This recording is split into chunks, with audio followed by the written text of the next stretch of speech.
আমার লাগছে, প্লিজ ছেড়ে দিন, অনেক ব্যথা পাচ্ছি। অন্ধকার রুমে বলিষ্ঠ এক পুরুষকে নিজ চেম্বারে দেখতে চমকে উঠল আদ্রিতা। চেঁচাতে যাবে তার আগেই বলিষ্ঠ পুরুষটি দৌড়ে এসে তার মুখ চেপে ধরল, তীক্ষ্ণ স্বরে শুধালো। হুশ, শব্দ না, ভয় নেই, আমি আপনার কোনো ক্ষতি করতে আসিনি। আমাকে অল্প কিছুক্ষণ সহ্য করুন, আমি একটু পরেই চলে যাব। আদ্রিতা চোখ বড় বড় করে তাকিয়ে রইল পুরুষটির কুচকুচে কালো চোখ জোড়ার দিকে। তার হাতে জ্বলতে থাকা মোবাইলটা উল্টে পড়ে গেল নিচে। আগন্তুক পুরুষটি মুহূর্তের মধ্যেই তার গলায় একটা ছুরি ধরে বলল। যা বলছি তাই করুন, নয়তো। আদ্রিতা ভয়ে ঢুকিল, কাঁপা কাঁপা স্বরে বলল। কি করতে হবে? আগন্তুক পুরুষটি তাকে কিছু বলল। পুরো হসপিটালে লোডশেডিং হয়েছে। রাত তখন প্রায় 3টে ছাড়িয়ে, প্রায় মানুষই ঘুমে বিভোর। আদ্রিতার কপালে বিন্দু বিন্দু ঘাম জমেছে। আচমকা কোথা থেকে কি হচ্ছে তার সাথে কিছুই বুঝতে পারছে না। কিছু মানুষের পদধ্বনি শোনা গেল। আদ্রিতা ভয়ত চেহারা নিয়ে সামনে তাকালো।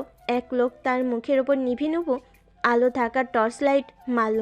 আদ্রিতা চোখ বন্ধ করে নিল। এতে স্বাভাবিক গলায় পড়ল।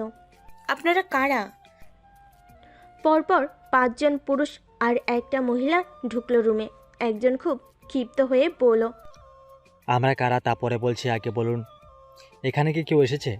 আদ্রিতা কি বলবে বুঝতে পারছে না। তার পিছনেই পিঠে চুরি দিয়ে বসে আছে আগন্তুক পুরুষটি। আদ্রিতা স্বাভাবিকভাবেই বলল।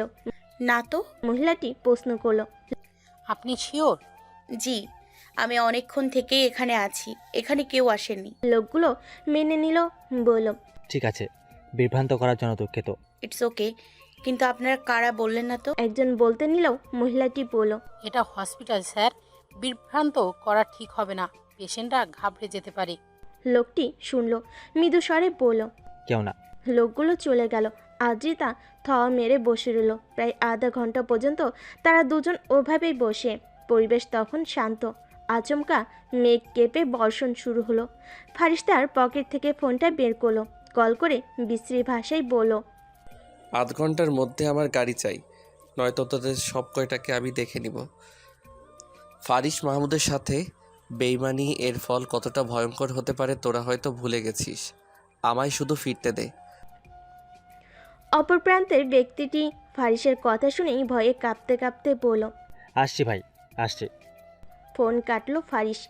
রাগে তার পুরো শরীর কাঁপছে। আদ্রিতা তখনও স্বাভাবিক হয়নি। সে চুপচাপ বসেছিল চেয়ারে। ফারিস এক প্রকার ভুলে গিয়েছিল সে কোনো মেয়ের পিঠে ছুরি ধরে আছে। হঠাৎই হুঁশ আসলো ফারিসের। সঙ্গে সঙ্গে সে ছেড়ে দিল আদ্রিতাকে। আদ্রিতারও হুঁশ আসলো, দ্রুত চেয়ার থেকে সরে উঠে দাঁড়ালো। ফারিস কর্নার থেকে বের হলো। আদ্রিতা ফ্যালফ্যাল দৃষ্টিতে তাকিয়ে আছে ফারিসের মুখশ্রীর দিকে। যদিও অন্ধকারে তেমন কিছুই দেখা যাচ্ছে না। হন্তদন্ত হয়ে মোমবাতি খুঁজলো আদ্রিতা, কারণ নিচে পড়ে তার ফোনটা বন্ধ হয়ে গেছে। হসপিটালে লোডশেডিংয়ের বিষয়টা 2 দিন যাবৎ হচ্ছে। তার রুমের জেনারেটরটা কাজ করছে না। আদ্রিতা দ্রুত ড্রয়ার থেকে মোমবাতি বের করলো। এরপর খুঁজতেছিল লাইটার। দ্রুত আলো চাই তার। ফারিস তার পকেট থেকে লাইটার বের করে জ্বালালো। মেয়েটা যে হন্তদন্ত হয়ে ভয়ে দৌড়াচ্ছে তা বেশ বুঝতে পেরেছে ফারিস। আদ্রিতা লাইটারের আলো দেখতেই এক জায়গায় দাঁড়ালো।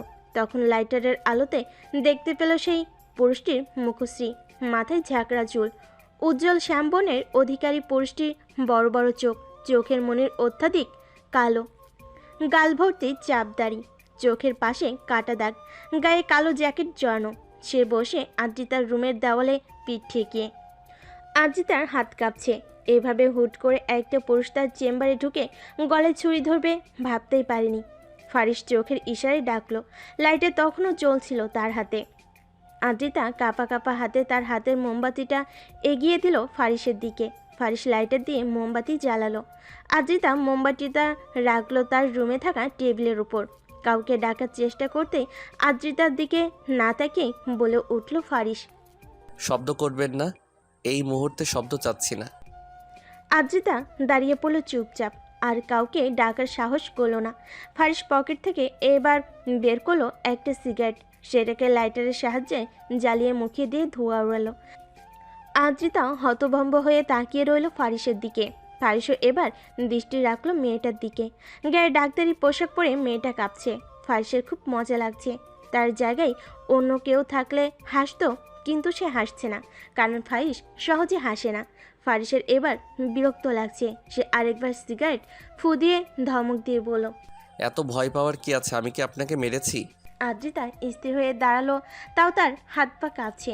সে কাঁপা কাঁপা স্বরে প্রশ্ন করলো। কে আপনি? ফারিস জবাব দেয় না। আদ্রিতা আবারও প্রশ্ন করে। এখানে কি করতে এসেছেন? এবার মুখ খুলল ফারিস। বলল, কিছুই তো করতে আসিনি, দেখছেন না চুপচাপ বসে আছি। লোকগুলো কারা ছিল? বললেই তো কেউ না। যাচ্ছেন না কেন? গাড়ি আসুক চলে যাব। আমার কি আপনাকে ভয় পাওয়া উচিত? হাসি আসলো ফারিসের। ভয়ে কাঁপছে ওদিকে জিজ্ঞেস করে, ভয় পাওয়া উচিত কি না? ফারিস হাসি দমিয়ে উত্তর দিল, আপনার ভয় পাওয়া উচিত কিনা বলতে পারছি না, কিন্তু আপনি যে ভয়ে কাঁপছেন তা কিন্তু আমি দেখতে পাচ্ছি। আদ্রিতা লজ্জা পেল। ভুল প্রশ্ন করার লজ্জা। আদ্রিতা স্বাভাবিক হলো। জোরে জোরে নিঃশ্বাস ফেলে দুপা এগিয়ে এসে বলল, আমি মোটেও ভয় পাইনি। সে তো আচমকা নিজের সাথে ঘটে যাওয়া ঘটনাগুলো মস্তিষ্কের উপর দিয়ে যাচ্ছিল, বিধায় ঘাবড়ে গিয়েছিলাম একটু। ফারিস হাতে থাকা সিগারেটটাই লাস্ট টান দিয়ে নিচে ফেলে পা দিয়ে পিষে ফেল।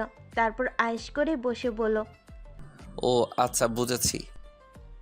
আদ্রিতা থরথর করে বলল, কি বুঝেছেন?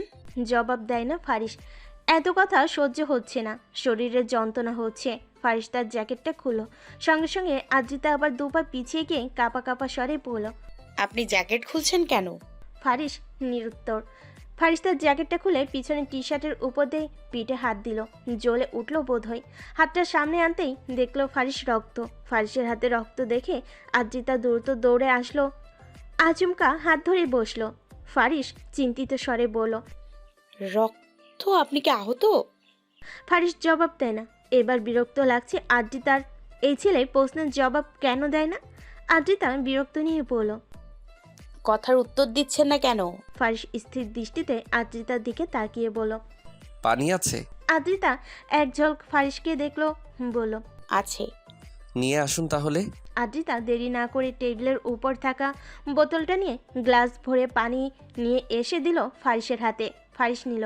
পানি না খেয়ে তার রক্তে ভেজা হাতটা ধুলো। তীক্ষ্ণ স্বরে বলল, ফারিস আহত হয় না? এটা কেমন কথা? আপনার শরীর দিয়ে রক্ত ঝরছে আর আপনি বলছেন ফারিস আহত হয় না? ফারিস হাসলো। খুব নিদারুণ দেখালো সেই হাসি। ফারিস বলল, আমি কে এটা আপনি জানলে বোধহয় আপনিও আমায় আঘাত করতেন। আদ্রিতা কথাটাই বেশি গুরুত্ব দিল না। দ্রুত ডাক্তারি সরঞ্জাম রাখার বক্সটা নিয়ে বসলো ফারিসের পাশে। বলল, আপনি কে এটা আমার জানার প্রয়োজন নেই। আমি একজন ডক্টর, আর আমার দায়িত্ব আহত মানুষদের সেবা করা। আপনি উল্টো দিক ঘুরুন, আমি আপনার চিকিৎসা করব। ফারিস অনেকক্ষণ তাকিয়ে থাকে আদ্রিতার মুখশ্রীর দিকে। শক্ত কণ্ঠে বলে, দরকার নেই, ফারিস কারো সেবা নেয় না। অদ্ভুত তো, শুয়ে পড়ুন দ্রুত। ফারিস বসে রয়। আদ্রিতার এবার রাগ ওঠে। সে নিজেই ঘোরাতে নেয় ফারিসকে। ফারিস রাগান্বিত স্বরে বলে, আপনি কিন্তু বাড়াবাড়ি করছেন। চুপ থাকুন তো, কথা বেশি বলেন। যখন কথা বলার প্রয়োজন তখন চুপ থাকেন, আর যখন কথা বলার প্রয়োজন নেই তখন বেশি বলেন। আহত হয়ে ভুল করে হলেও যখন ডক্টরের কাছে এসেছেন তখন সেবা তো নিতেই হবে। ফারিস কি বলবে বুঝতে পারছে না। এই প্রথম যেন মনে হলো কারোর প্রশ্নে পিঠে সে কথা বলতে পারছে না। অবাক হলো ফারিস। মেয়েটা তাকে ভয় পেয়েও কেন ভয় পাচ্ছে না? নিভু নিভু আলোতে জ্বলছে মোমবাতি। অন্ধকারে প্রায় ভরপুর চারপাশ। ফারিস ক্ষিপ্ত মেজাজে বলল, আমায় একদম স্পর্শ করবেন না। আশ্চর্য তো, স্পর্শ না করলে সেবা করব কি করে? আপনি মেয়ে বহুত ভেজাল করছেন। বলছি তো ফারিস কারো সেবা নেয় না। এমন উদ্ভট লজিক আপনার কাছেই রাখুন। ফারিস্তাও শুনল না। সে বসা থেকে উঠে দাঁড়ালো। আদ্রিতাও উঠে এগিয়ে গেল তার দিকে। রাগি রাগি চেহারা নিয়ে বলল, আপনি এমন বাচ্চাদের মতো করছেন কেন? আপনি আমার কথা শুনছেন না কেন? আদ্রিতা এক জায়গায় দাঁড়িয়ে পড়ল। চিন্তিত স্বরে বলল, কেন বুঝছেন না? এভাবে থাকলে আপনার ক্ষত স্থানটা আরও সমস্যা হবে, ইনফেকশন হবে। প্লিজ আমার কথা শুনুন। দেখুন, আমার চিকিৎসা পছন্দ নয়। প্লিজ এভাবে বলবেন না। রোগ হলে চিকিৎসা করতে হয়। আমার কথা মানুন, নয়তো সমস্যা হবে, কষ্ট পাবেন অনেক। আদ্রিতা শেষ কথাটা এমনভাবে বলল যে ফারিস নাচেও আর বারণ করতে পারল না। নীরব স্বরেই বলল। ঠিক আছে। আদ্রিতা খুশি হলো। ফারিস আস্তে আস্তে বসে পড়ল সামনের চেয়ারে। আদ্রিতা বলল। টি শার্ট খুলুন। ফারিস অদ্ভুত দৃষ্টি নিয়ে আদ্রিতার দিকে তাকিয়ে বলল। খুলতেই হবে? জি, না খুললে চিকিৎসা করব কি করে? না, আমার সমস্যা নেই, কিন্তু তখন জ্যাকেট খুলেছিলাম বলে কেউ একজন ঘাবড়ে গেছিল। আদ্রিতা আবার লজ্জা পেল। না, এই ছেলে তাকে বারবার লজ্জায় ফেলার জন্যই এসব বলছে। আদ্রিতা মাথা নিচু করে বলল। তখন তো থামিয়ে দিল ফারিস। বলল। থাক, বলতে হবে না। আদ্রিতা থেমে গেল। ফারিস তার টি শার্ট খুলল। আদ্রিতা দেখল পিঠে বেশ জখম হয়েছে। আদ্রিতা তার হাতের বাম দিকটা দেখিয়ে বলল। ওইখানে বেড আছে, আসুন আমার সাথে। ফারিসের বিরক্ত লাগলো, কিন্তু তাও কিছু বলল না। চুপচাপ উঠে দাঁড়ালো, হেঁটে গেল বেডের কাছে। আদ্রিতা তার হাতের মোমবাতিটা এক সাইডে রেখে বলল। এখন উল্টো হয়ে শুয়ে পড়ুন। ফারিস বিরক্তির দৃষ্টি নিয়ে তাকালো আদ্রিতার দিকে। আদ্রিতা ফারিসের দৃষ্টিটাকে পুরোপুরি উপেক্ষা করে বলল। শুয়ে পড়ুন দ্রুত। ফারিস চেয়েও কিছু বলতে পারল না, শুয়ে পড়ল। বলল। আচ্ছা, আপনি সত্যি ডাক্তার তো, নাকি আবার ভুল চিকিৎসা করে আমাকে মারার প্ল্যান করছেন? আদ্রিতা তার ডাক্তারি বক্সটা খুলে তুলে বের করে আস্তে আস্তে ক্ষত স্থানটা পরিষ্কার করতে লাগলো। একটা লম্বা আকৃতির ক্ষত হয়েছে পিঠে। মনে হচ্ছে কেউ দা বটি বা বড় ধারালো ছুরি দিয়ে পিঠে বাড়ি দিয়েছিল। ফারিস আবার বলল। আপনি কিন্তু কোনো উত্তর দিলেন না। আপনি সত্যি ডাক্তার তো? আমার পোশাক দেখে কি আমাকে ডক্টর মনে হয় না? পোশাক পরলেই ডাক্তার হয় নাকি? রাত 3টা বাজে, কোন সুখে আমি অন্যের চেম্বারে ডাক্তারি পোশাক পরে বসে থাকবো বলুন তো? ফারিস দ্বিধাহীন ভঙ্গিতে বলল। তাও ঠিক। জি, তা ক্ষতটা কি করে লাগলো? আপনাকে বলতে চাচ্ছি না। আদ্রিতা আরও একবার প্রশ্ন করলো। লোকগুলো কারা ছিল? কি জানি, এ দেশেরই কেউ হবে হয়তো। ভয়ঙ্কর কি তারা ছিল নাকি আপনি ছিলেন? কেউ একজন হবে, জানা নেই। তাদের দেখে পুলিশ টাইপ লাগলো। চুরি ডাকাতি করছিলেন নাকি? আমায় দেখে তা মনে হয়? না হওয়ার মতোও তো কোনো কারণ দেখছি না। ফারিস হাসে, বলে। আমি চোর ডাকাত তৈ, কিন্তু তার চেয়েও বড় কিছু। আদ্রিতা কিছু বলল না। ছেলেটা যে তেরা এই বিষয়ে তার কোনো সন্দেহ নেই, কিন্তু কোনো অপরাধী বলে মনে হচ্ছে না। ডক্টর আদ্রিতা, পুরো নাম ওয়াজিহা আদ্রিতা। সে ঢাকার একটা সরকারি হসপিটালে কর্মরত আছে। পরিবারে বাবা মা আর ছোট ভাই আছে। তারা বর্তমানে বাড়িতে নেই। আদ্রিতার মামাতো ভাইয়ের ছেলের আকিকায় গেছেন। আদ্রিতাকেও নেয়ার ইচ্ছে ছিল, কিন্তু আদ্রিতার সময় হবে না বলে আর যায়নি। বাড়িতে কেউ ছিল না বিধায় আজ বাড়ি যাওয়ায় তেমন তাড়া ছিল না আদ্রিতার। তাই পেশেন্ট দেখা শেষ করে রাউন্ড থেকে ঘুরে এসে চুপচাপ নিজ চেম্বারে বসেছিল অনেকক্ষণ। কখন রাত 3টে বেজে গেল টের পায়নি। হঠাৎ লোডশেডিং হয়। আদ্রিতা তার সাইলেন্ট করে রাখা ফোনটা খোঁজে। কিছুক্ষণের মাঝেই ফোনটা পেয়েও যায়। ফোনটা অন করে লাইটটা জ্বালাতেই সেই মুহূর্তেই রুমে এসে হাজির হলো ফারিস। তাকে দেখেই ঘাবড়ে যায় আদ্রিতা। এরপর কত কি ঘটে গেল তার সাথে। আদ্রিতা পরপর কথাগুলো ভেবেই তাকালো ফারিসের ক্ষতের দিকে। অনেকটা কেটে গেছে, সেলাই লাগাতে হবে। আদ্রিতা বলল। ক্ষতটা জোড়া লাগানোর জন্য সেলাই করতে হবে। আপনি একটু বসুন, আমি যন্ত্রপাতি আর ইনজেকশন নিয়ে আসি, একটু অপেক্ষা করুন। ফারিস তৎক্ষণাৎ উঠে বসলো। টি শার্টটা গায়ে জড়িয়ে জ্যাকেটটা গায়ে দিল। বলল। ওসব সেলাই ফেলায় আমার প্রয়োজন নেই, আমায় এখন যেতে হবে। শুনুন, আমায় আর মনে রাখবেন না, এতে বিপদ আপনারই হবে। কথাটা বলে উঠে দাঁড়ালো ফারিস। তার গাড়ি চলে এসেছে। আদ্রিতা বলল। ক্ষতটা এভাবে রেখে দিলে আপনার খুব কষ্ট হবে। ফারিস আবার হাসে, বলে। এসব কষ্ট ফষ্ট ফারিসের হয় না, আমি ঠিক আছি। ফারিস বেড থেকে নেমে সামনে যেতে লাগলো। একটু দূরে গিয়ে আবার দাঁড়িয়ে আদ্রিতাকে উদ্দেশ্য করে বলল। আর একটা কথা, এভাবে রাত জেগে চেম্বারে বসে থাকবেন না। ফারিস কাউকে ধন্যবাদ দেয় না, তাই আপনাকেও দিলাম না। তবে সাহায্য করেছেন এটা মনে রাখবো আমি, কিন্তু আপনি আমায় মনে রাখেন না, বিপদ হবে আপনার। গুড বাই, আমাদের আর দেখা না হোক, ভালো থাকবেন। ফারিস বেরিয়ে গেল। আদ্রিতা ঠাই দাঁড়িয়ে রইল। ফারিস যাওয়ার 3 মিনিটের মাথাতেই কারেন্ট চলে আসলো। পুরো হসপিটাল আবার উজ্জ্বল হলো। আদ্রিতা কিছুক্ষণ থ মেরে দাঁড়িয়ে থেকে বলল। কারা ছিল ওই লোকগুলো? আর ছেলেটাও বা কে ছিল? কেমন যেন অদ্ভুত ছেলেটা। আদ্রিতা দীর্ঘশ্বাস ফেলল। এবার সে বাড়ি যাবে পুরো বিষয়টাই যেন তার মাথার উপর দিয়ে গেল। ছেলেটি কি ভয়ঙ্কর কেউ ছিল, নাকি যারা খোঁজ করছিল তারা ভয়ঙ্কর ছিল? দুটো প্রশ্ন নিয়েই আজ বাড়ি ফিরবে আদ্রিতা। আকাশ তখন একটানা অল্প কিছুক্ষণ বৃষ্টি দিয়ে থেমে গেছে। ফারিস আকাশ পানে তাকায়। হসপিটাল থেকে অনেকটাই দূরে চলে এসেছে সে। আজ কেমন যেন নিজেকে অদ্ভুত অদ্ভুত লাগছে, কথায় কথায় হাসছে। এটা ভারী অদ্ভুত বিষয়। এমন হচ্ছে কেন? ফারিসের সামনে সেই মুহূর্তে গাড়ি আসলো, সঙ্গে সঙ্গে তার চোখ মুখ শক্ত হয়ে গেল। অদ্ভুত সব ভাবনা মাথা থেকে ঝেড়ে ফেলে ভাবলো সবার আগে সেই বেঈমানকে খুঁজতে হবে, যার কারণে আজ প্রথম তাকে পালাতে হলো, তাও কিনা পুলিশ নামক আহমকের দলের থেকে। ফারিস গাড়িতে উঠে বসলো। সে বসতেই গাড়ি ছুটে গেল সদূরে। সকাল 10টা। লাগাতার ফোনে কল আসছে আদ্রিতার। বারবার কল এসে কল কেটে যাচ্ছে, কিন্তু আদ্রিতাও ফোন ধরছে না, কারণ সে গভীর ঘুমে মগ্ন। হঠাৎ হুঁশ ফিরল আদ্রিতার। টেবিলের উপর থেকে সাঁতরে ফোনটা নিল। সামনে তার 5 বন্ধু। আশরাফ, মুনমুন, মৃদুল, রনি আর চাঁদনি কল করেছে। তারা 5 জন একই সাথেই আছে। একজনের কল কেটে যেতেই আরেকজন কল করেছে। শেষে গিয়ে মৃদুলের কলটা তুলতে পারল আদ্রিতা। ঘুম জড়ানো গলায় পড়ল। হ্যালো। সঙ্গে সঙ্গে বিশ্রী ভাষায় একটা গালি দিয়ে রাগী কণ্ঠে বলল মৃদুল। ওই সেমরি, এতক্ষণ সময় লাগে ফোন তুলতে?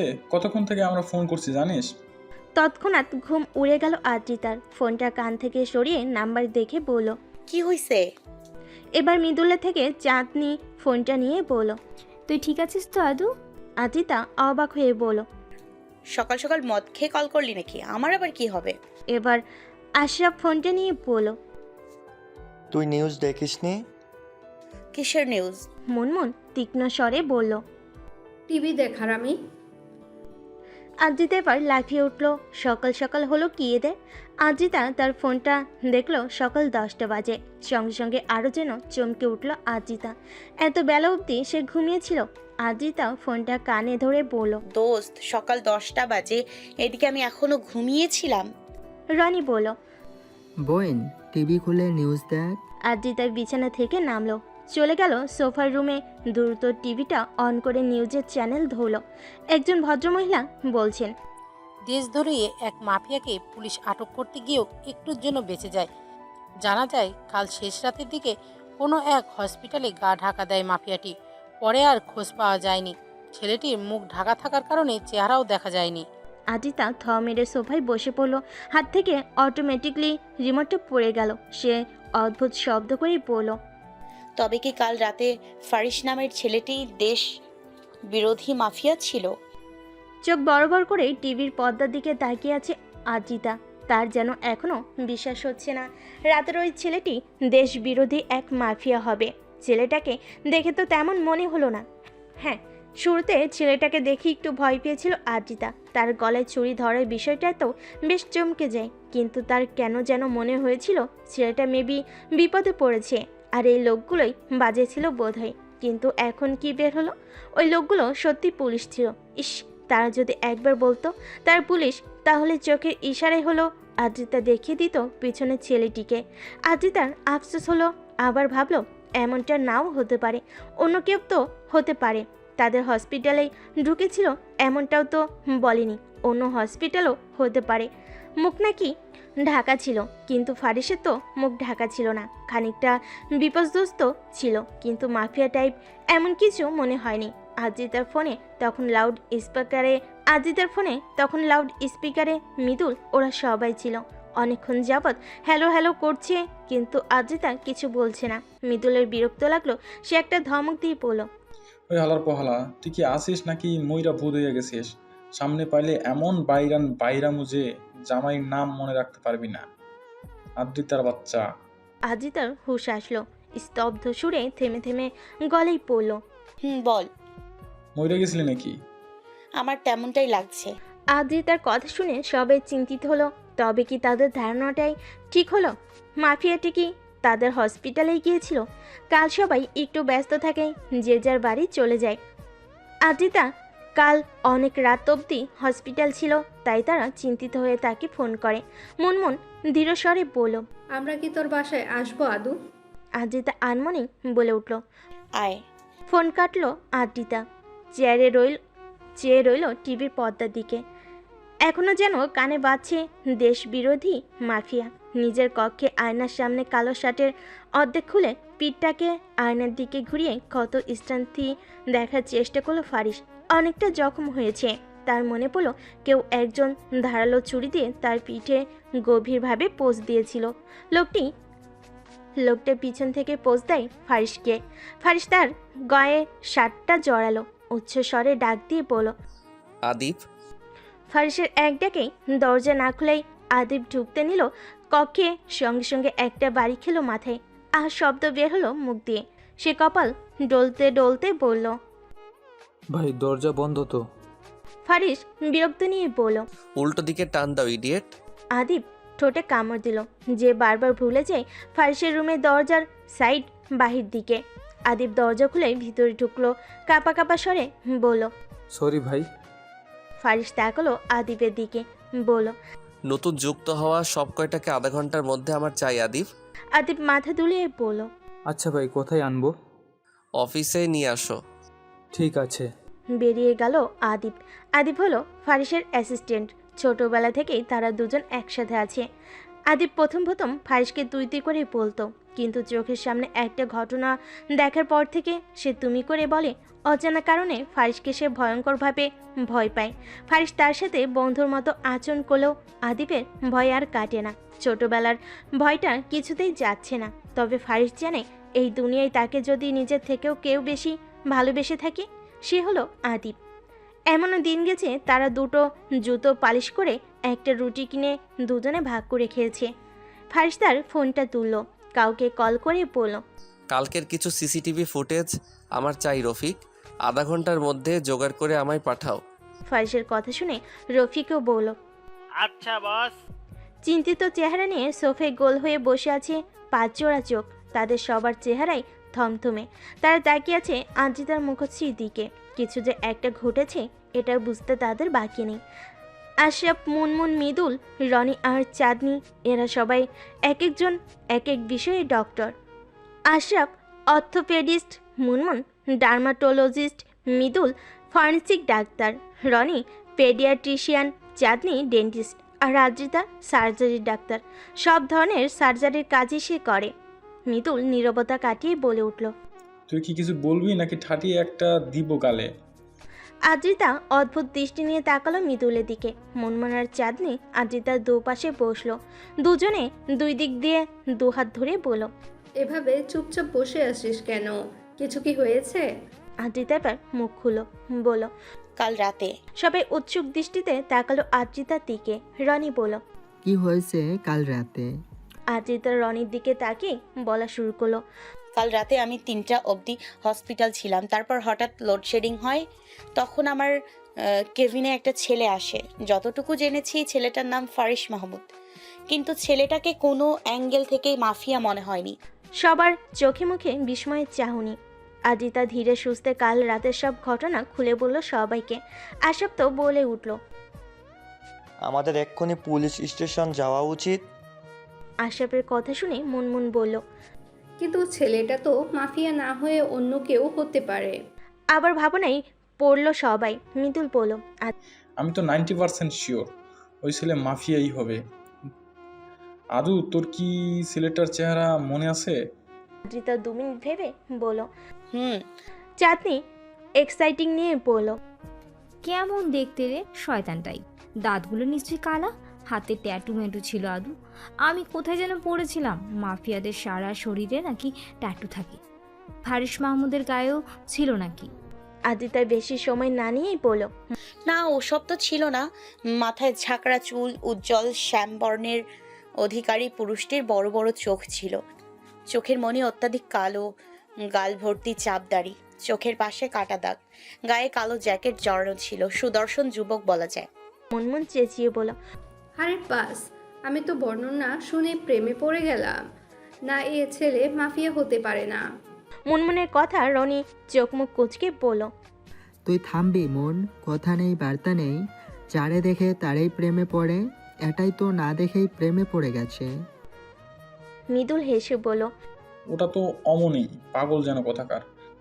মাফিয়ারও প্রেমে পড়ে, কিছুদিন পর দেখবি ঝালমুড়ির বিক্রেতারাও প্রেমে পড়েছে। সবাই হেসে দিল, শুধু হাসলো না আশরাফ। সে একটু সিরিয়াস টাইপ ছেলে, কোনো বিষয় মাথায় একবার ঢুকলে সেটার সমাধান না হওয়া পর্যন্ত তার মাথা শান্ত হয় না। আশরাফ সবাইকে উদ্দেশ্য করে বলল। তোরা হাসাহাসি বাদ দিবি? সবাই চুপ হয়ে গেল।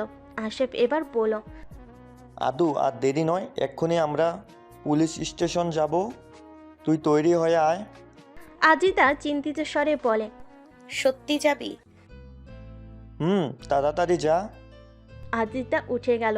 চাঁদনি বলল, কিন্তু ওই ছেলেটা যদি সত্যি মাফিয়া না হয় তখন? আশরাফ বলল, আমার এমনটা মনে হয় না চাঁদ, কেননা ছেলেটা আদুর পিঠে ছুরি ধরে ছিল যাতে ওর কথা পুলিশদের না বলে। যদি কোনো অপরাধ না করে থাকে তবে এমনটা করবে কেন? আশরাফের কথাই যুক্তি আছে। মৃদুলও সায় দিয়ে বলল, আমারও মনে হয় পুলিশদের এই বিষয়টা জানানো উচিত। দেশবিরোধী মাফিয়া চেহারা চিনে রাখলেও তাদের খুঁজে সুবিধা হবে। সবাই সায় দিয়ে বলল। ঠিক। রনি আবার বলল, টিভিতেও ছেলেটার ছবি দেখালে সাধারণ মানুষও সতর্ক হয়ে যেতে পারবে। একটা বড়সড় অফিস কক্ষে দাঁড়িয়ে আছে ফারিস।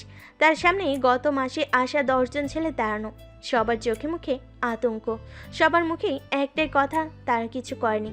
আদিব ফারিসের পাশে দাঁড়িয়ে বলল, ভাই টোটাল 11 জন ছিল, একজনকে কালকে থেকে পাওয়া যাচ্ছে না। ফারিস তীক্ষ্ণ স্বরে বলল, কোথায় গেছে? জানি না ভাই, তবে খোঁজ লাগিয়েছি, আশা করি 2-4 দিনের মধ্যে পেয়ে যাব। আদিব সরে গেল। ফারিস এবার এগিয়ে গেল ছেলেগুলোর দিকে, তীক্ষ্ণ স্বরে বলল। ট্র্যাকে মেয়ে আসলো কোথা থেকে? একজন ভয়ে ভয়ে বলল, আমরা কিছু জানি না বস, আমরা তো শুধু ওই ওষুধের মালগুলো ট্রাকে উঠেছিলাম। মেয়ে ব্যাপারে সত্যি জানি না। ফারিস শুনলো, কিছু বলল না। আবার হাঁটলো ছেলেগুলোর চারপাশে। কিছু সময় যায়, কিছু বলে না, শুধু পায়চারি করে। হঠাৎ একটা ছেলের হাতের ব্যাসলেটের দিকে নজর পড়ল ফারিসের। এটা যেন চেনা চেনা লাগছে। ফারিস তার জুতোর ঠকঠক শব্দ করে এগিয়ে গেল ছেলেটার কাছে। ছেলেটা থরথর করে কাঁপছে। ফারিস বলল, নাম কি? ছেলেটা চমকে উঠল, ভয়ে ভয়ে বলল, জি। নাম কি? কাউসার। বাড়ি কই? টাঙ্গাইল। হাতের ব্যাসটা কোথা থেকে কিনেছো? কিনি নাই, আফা গিফট করেছিল। মনে মনে হাসলো ফারিস, কপাল চুলকে বলল, কাল রাতে ব্যাসটা পরেছো ঠিক আছে, কিন্তু আজ পরে এসে মনে হচ্ছে না ভুল করেছো? সঙ্গে সঙ্গে পুরো শরীর সমেত কেঁপে উঠল কাউসারে। সে ধরা পড়ে গেছে। উত্তেজনার চক্করে সে ভুল করে কাল রাতের হাতের ব্যাসটা পরে এসেছে। কাউসার আচমকায় পায়ের কাছে পড়ল ফারিসের, বলল, ভুল হয়ে গেছে বস, আর এমন হবে না। হাসলো ফারিস, বলল, তার মানে আমার পিঠের পোস্টটা তুই দিয়েছিলি? ছেলেটা আরো ভয় পেয়ে গেল, বলল, আর কোনোদিন এমন হবে না বস, আমার মাফ করে দেন। ফারিস শুনল না। পকেট থেকে পিস্তল বের করে পরপর 3টে গুলি পিঠে ঢুকিয়ে দিল কাউসারের। ছেলেটা গলা কাটা মুরগির মতো ছটফট করতে লাগলো নিচে। বাকি সবাই তা দেখে ভয়ে কেঁপে উঠল। ফারিস হাতের ইশারায় বাকিদের যেতে বলে সবাই চলে যায়। শুধু দাঁড়িয়ে থাকে আদিব। ফারিস সামনের চেয়ারে বসে, রাগে তার জল শক্ত হয়ে গেছে। ফারিস পকেট থেকে সিগারেট বের করে সেটা জ্বালিয়ে কয়েকটা টান দিল। ফু উড়িয়ে আদিবকে বলল, যেটা পালিয়েছে ওটাকে আমার কালকের মধ্যে চাই আদিব, বেঈমানদের জায়গা আমার কাছে নেই। আদিব থরথর করে বলল। দেখছি ভাই। ফারিসের ফোনটায় বেজে উঠল। ফারিস সিগারেটে আবার টান দিয়ে ফোনটা তুলল, বলল, কি হয়েছে? অপর প্রান্তে লোকটি কিছু বলল। সঙ্গে সঙ্গে চোখ মুখ আরো শক্ত হয়ে গেল ফারিসের। ফোনটা কান থেকে নামিয়ে বলল, আপনাকে বলেছিলাম আমায় মনে না রাখতে, কিন্তু আপনি রেখেছেন। এখন এর পরিণাম কতটা ভয়ানক হতে পারে তা কি আপনি বুঝছেন ডাক্তার ম্যাডাম? পুলিশ স্টেশনের বাহিরে দাঁড়িয়ে আছে 3টে বাইক, আর থানার ভিতরে ওসির জন্য অপেক্ষা করছে আশরাফ, মুনমুন, মৃদুল, রনি, চাঁদনি আর আদ্রিতা। তারা শুধু এতটুকুই বলেছিল, কাল রাতে একজন আগন্তুক তাদের হসপিটালে যায় এবং আদ্রিতার পিঠে ছুরি দিয়ে কিছু মিথ্যে কথা বলতে বলে। তাদের মনে হয় ওই ছেলেটাই মাফিয়া। আদ্রিতা তার চেহারা দেখেছে, নাম বলেছিল ফারিস মাহমুদ। এরপরই ওসি যেন কোথায় চলে যায় আর খবর নেই। মৃদুল বিরক্ত নিয়ে বলল, ওসি গেল কই? ওনার কি এই বিষয়টায় ইন্টারেস্ট নেই? অদ্ভুত তো। আদিতা মৃদুলকে ধাতস্থ করতে বলল, তুই একটু শান্ত হয়ে বস, নিশ্চয়ই কোনো জরুরি কাজের জন্য গেছেন। চাঁদনি বেশ বিস্মিত স্বরে বলল, এই মুহূর্তে মাফিয়ার হদিশ জানতে পারা ছাড়া আর কি জরুরি কাজ থাকতে পারে? রনি একটু উঠে গিয়ে দেখলো ওসি কারোর সাথে ফোনে কথা বলছে। সে বেশ বিরক্ত নিয়ে বলল,